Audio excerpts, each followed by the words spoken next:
একটা ছেলের কাছে অনুরোধ, আব্বা এত কম বয়সে এত নষ্ট হয়ে যায় না, এত অল্প বয়সে 365 দিনে 1 বছরে কোনোদিন নামাজ পড়ো না, মুসলমানের বাচ্চা এত বড় নিকৃষ্ট হাইওয়ান, এত বড় জানোয়ার, মুসলমানের বাচ্চা হওয়ার কথা না। মুসলমানের ঘরে জন্ম নিয়ে 24 ঘন্টা এত নারী, এত উলঙ্গ ছবি, মুসলমানের বাচ্চা ইমানদারের রক্ত থেকে এত নিকৃষ্ট দুর্গন্ধ বাইর হবার কথা না রে বাপ।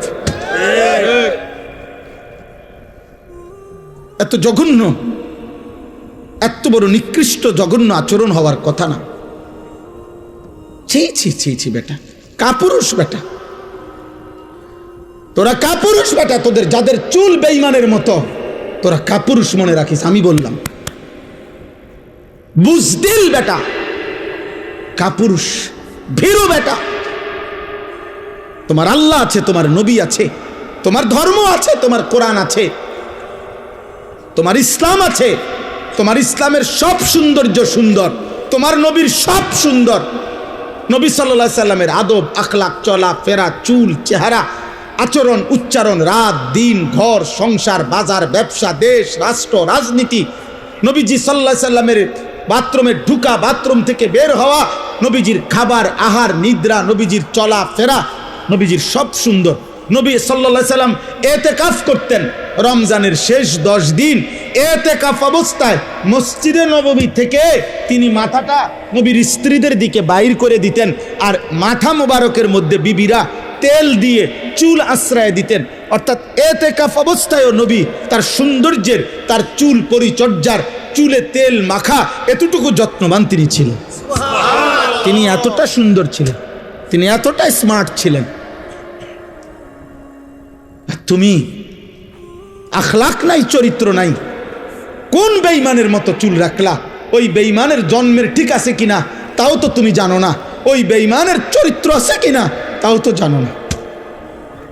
ওই বেঈমান কত রাত কত নারীর সাথে ঘুমায়, জিনা করে আর বেবিচার করে, তার মতো চুল তোমার ডিজাইন, তাহলে এটা তো জিনাকারের চুল, এটা তো বেবিচারীর চুল, এটা তো লম্পটের চুল, এ তো চরিত্রহীনের চুল। তাহলে চুল যদি হয় লম্পটের, তো তোমার ভিতরে আখলাক কিসের? এটা আমরা বুঝি না, আমরা এটা বুঝি না আব্বা। দিল তোমার কি চায় আমরা বুঝি না। এক ওয়াক্ত নামাজ যে পড়ে না, একটা সেজদা যার কপালে নাই, হায় হায় হায় হায়, তুমি যে নারী দেখো মোবাইলে, তো এরপরে তোমার দিলে কি চাচ্ছে আমরা এটা বুঝি না। তুমি কি চাচ্ছ দেখা এটার দ্বারা, এটার দ্বারা এরপরে তোমার কি মনের আকাঙ্ক্ষাটা কি? জিনা। তুমি যদি বেবিচার করতে পারতা, এটাই তো চাও, আর কি? তো মানুষের বাচ্চা কেমনে বেবিচার করতে চায় বলেন? মার পবিত্র দুধ যে খাইছে, ইমানদারের ঘরে যে জন্ম নিছে, ও ও ও এই মানসিকতার হবে কিভাবে বলেন? বলেন। আমরা কোরআন শরীফ থেকে শুনাই আব্বা, সবাই এটা জানে। রাসূলুল্লাহ সাল্লাল্লাহু আলাইহি সাল্লামের চাচা আমিরে হামজা, আমরা অনেকে ওনার নাম জানি না সবাই, উহুদের যুদ্ধের দিন যিনি শাহাদাত বরণ করছিলেন, একটা মহিলা, কুরাইশ কাফের মহিলা, ওনার গোলাম দিয়া এই চাচাকে হত্যা করাইছিলেন। হিন্দ ওই মহিলার নাম, যারা বাংলা ভাষায় হিন্দা বলে, মূলত হিন্দ নাম, আকারটা নাই আর কি। আচ্ছা যাক, যেটা উচ্চারণ করে তো করে। তো এই উনাকে হত্যা করাইছে তার গোলাম ওয়াহশিকে দিয়ে। হত্যার পরে এই মহিলা আল্লাহ নবী সাল্লাল্লাহু আলাইহি সাল্লামের চাচা আমিরে হামজার বুকটা ফাইরা কলিজাটা বাহির করছে, কলিজাটা চাবাইয়া খাইছে। নবীজি সাল্লাল্লাহু আলাইহি সাল্লামের চাচার নাক কান কাইটা টুকরা টুকরা কইরা ছিদ্র কইরা গলার মালা বানাইয়া নাচছে উহুদের প্রান্তরে। এই সেই মহিলা হিন্দ, হিন্দ নামের এই মহিলা উতবার মেয়ে, আবু সুফিয়ানের স্ত্রী। কিন্তু মক্কা বিজয়ের পরে রাসূলুল্লাহ সাল্লাল্লাহু আলাইহি সাল্লামের হাতে খোদার কসম এই নারী কালেমা পড়ে মুসলমান হয়েছে, এই মহিলা। আচ্ছা, যেদিন মুসলমান হয় সেদিন আল্লাহর কোরআনের আয়াতের আলোকে নবীজি সাল্লাল্লাহু আলাইহি সাল্লাম আরও কিছু মহিলা একসাথে কালিমা পড়ছে। এই মহিলাদের সাথে ওই মহিলাও ছিল, এই হিন্দ, এই মহিলা। তখন তাফসীরে আছে নবীজি সাল্লাল্লাহু আলাইহি সাল্লাম বলছে তোমরা আমার সাথে কিছু বিষয়ে ওয়াদা করো, বায়াত করো পর্দার আড়াল থেকে। তো বলছে 1 নম্বরে তোমরা আল্লাহর সাথে শিরিক করবা না, বলো। তো মহিলারা ভিতর থেকে বলছে আমরা আল্লাহর সাথে শিরিক করব না।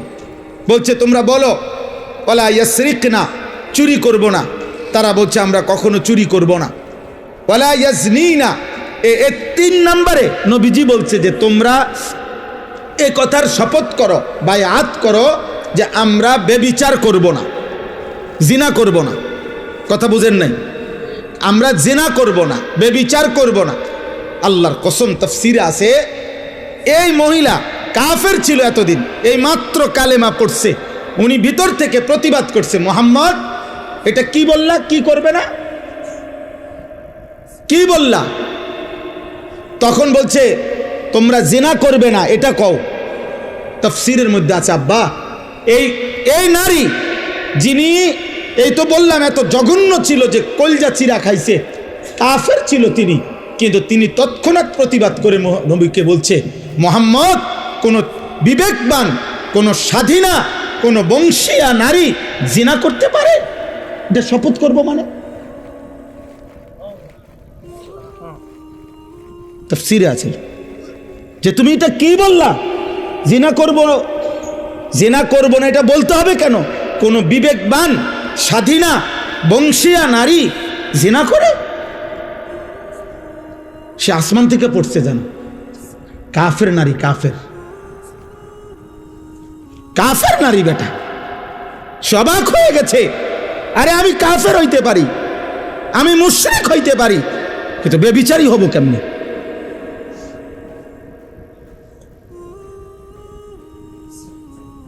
তোমার আখলাক তুমি বলো ভাই, তোমার চরিত্র তুমি বলো, কি করছো তোমরা, কি করছো তোমরা বলো বাবা। আমার বাপ আপনাদেরকেও বলি, আপনারা যারা শুধুমাত্র বয়স্ক বাবা, আহা আপনারা কি সংসার মিলাইতে আছেন? সংসার বলতে বিল্ডিং, সংসার বলতে সোফা, সংসার বলতে বাজার খরচ, সংসার বলতে জিফুতের টাকা পয়সা, সংসার বলতে জামা কাপড়। আপনি দেখেন না ছেলেটা আপনার ঘরে ঘুমাইয়া 365 দিনে একদিনও ফজরের নামাজ পড়ে না, এটা মানুষ হচ্ছে না জানোয়ার হচ্ছে। আপনি বুঝেন না এটা? আপনি বুঝেন না? তার চুল দেখলে বোঝা যায় মুসলমানের কোনো নমুনা নাই, তার বংশের কোনো লোকের সাথে মিল নাই। তা আপনার সন্তান সন্তান হচ্ছে না অমানুষ হইতেছে, আপনি বুঝেন না? এটা তো মানুষে দেখলেই বোঝা যায়, চেহারা দেখলেই তো মানুষে কয় কি রে ভাই তোর কি মন খারাপ নাকি, তোর চেহারা এরম হয়ে গেল কা, অসুস্থ নাকি? আহা, ওই যে চুল ফিরাই, ওই হাসে, ওই যে নিজে নিজে হাসে, দেখেন এই দেখো নিজে নিজে চুলে ফিরাইতেছে, হাসতেছে, মানে মজা লাগতেছে, এর কাছে ভাল লাগতেছে। এটাই বুঝাইলাম, গুনাহ মানুষকে প্রতিবন্ধী বানায়। হ্যাঁ, অব্যাহত পাপ লাগাতার গুনাহ মানুষকে প্রতিবন্ধী বানায় ফেলে, মানসিক ভারসাম্যহীন, মাতাল বানায় ফেলে।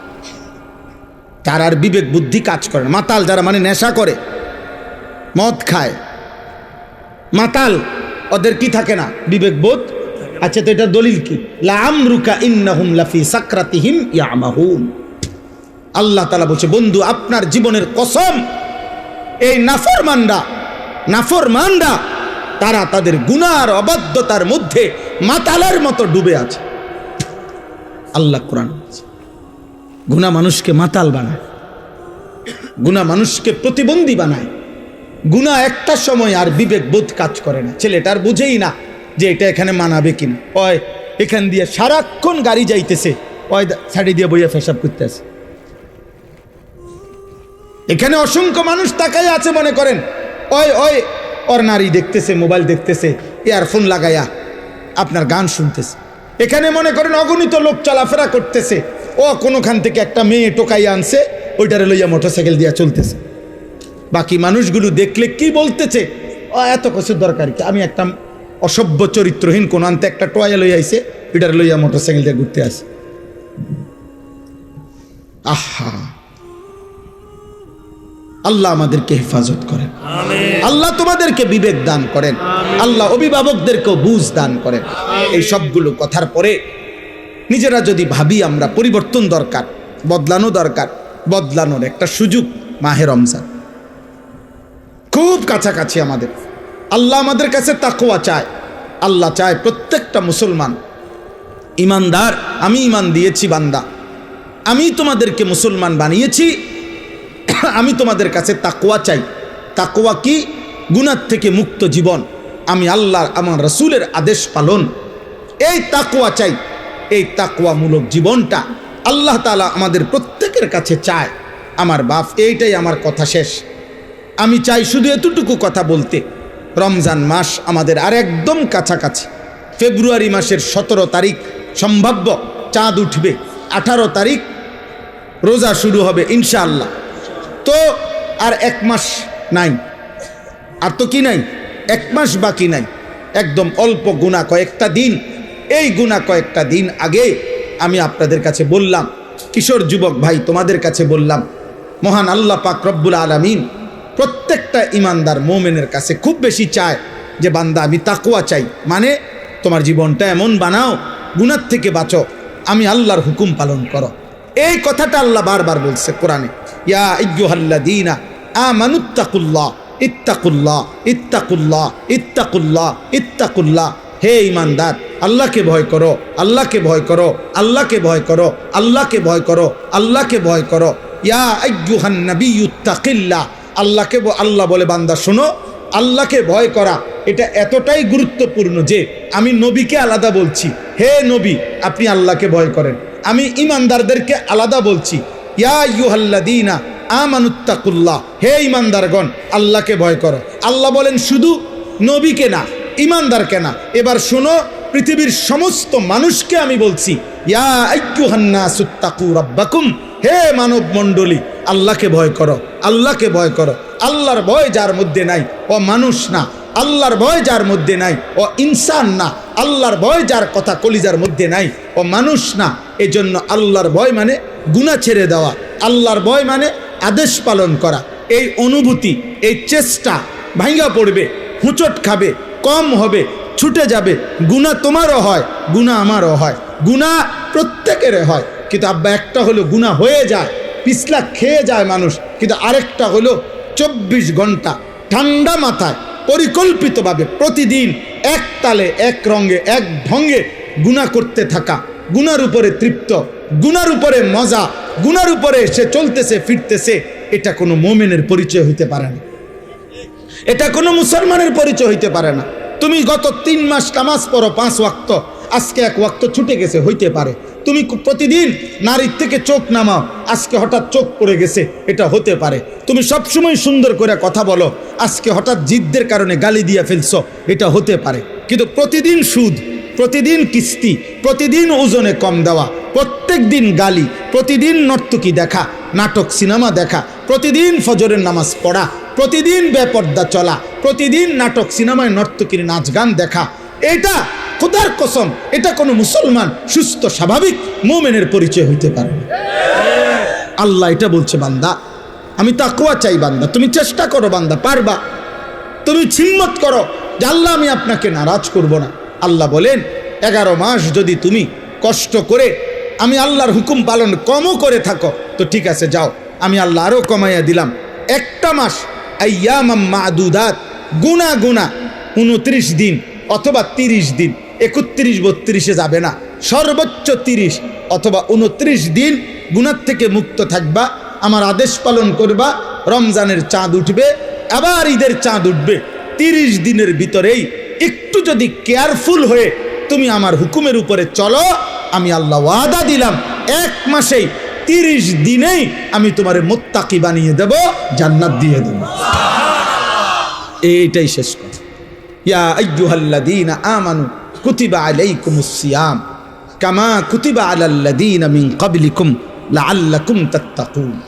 আল্লাহ বলেন, হে ঈমানদারগণ, তোমাদের উপরে রোজা ফরজ করা হলো, তোমাদের পূর্ববর্তীদের উপরও ফরজ করা হয়েছিল। কেন? যেন তোমরা মুত্তাকি হতে পারো। মুত্তাকি হলে কি হবে? জান্নাতি হবে। আল্লাহ রমজানে কি বানায়? মুত্তাকি বানায়। আল্লাহ আমাদেরকে তৌফিক দান করেন। একটা একটা কিশোর যুবক ছেলে প্রস্তুতি নাও, হিম্মত করো আব্বা, হিম্মত করো। নিজেরে নিজে নষ্ট করে দিও না, নিজেরে নিজে নষ্ট করে দিও না বাবা, নিজেরে নিজে নষ্ট করে দিও না। দয়া করে এমন সুন্দর রাত নারী দেখে শেষ করো না, এমন সুন্দর দিন, সুস্থ সবল শরীর। আমার আব্বা, আমার নওজোয়ান, আমার ভাই, আমার বন্ধু, 16 বছর যাদের বয়স, তুমি আমার সন্তান। আমার প্রথম সন্তানের বয়স 16 বছর। তার চাইতে একটু বড় যারা, তোমরা আমার ছোট ভাই, তোমরা আমার সন্তান, তোমাদেরকে বললাম, ছোট ভাই তোমাদেরকে বলি, নষ্ট হইও না আব্বা। ব্যস্ততম এই দুনিয়ায় কারো হাতে সময় নাই, কারো হাতে টাইম কম, কেউ তোমার খবর নিবে না।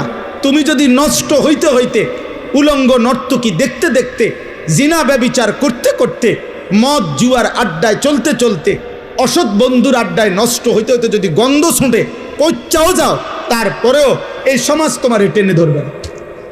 স্বার্থপর এই সমাজ শুধু উপার্জন নিয়ে ব্যস্ত, দুনিয়া ভোগ করা নিয়ে ব্যস্ত। অতএব আমি বললাম, যদি কারো বিবেক লাগে, দিল লাগে, তো আল্লাহর দিকে ফিরো, আল্লাহ তৌফিক দান করেন। আজকের এই খিদমাতুল ইনসান, এই সংগঠন, এই যুব সমাজদের আয়োজন, ওই যে জুবায়েরের সাথে, আমি তো বাকিদের নাম জানি না, হ্যাঁ হ্যাঁ, ও মাশাল, হ্যাঁ জয় জি মাশাল, এই ছেলেরা বারবার যোগাযোগ করছে আমগোর সাথে এই ডেটটার জন্য। আল্লাহ তাআলা তোমাদেরকে হিম্মত দান করেন। এই খিদমাতুল ইনসান, এই নাম, এই মেহনত, এই ফিকির আল্লাহ কবুল করে নেন। আল্লাহ সকলকে উত্তম বরকত দান করেন।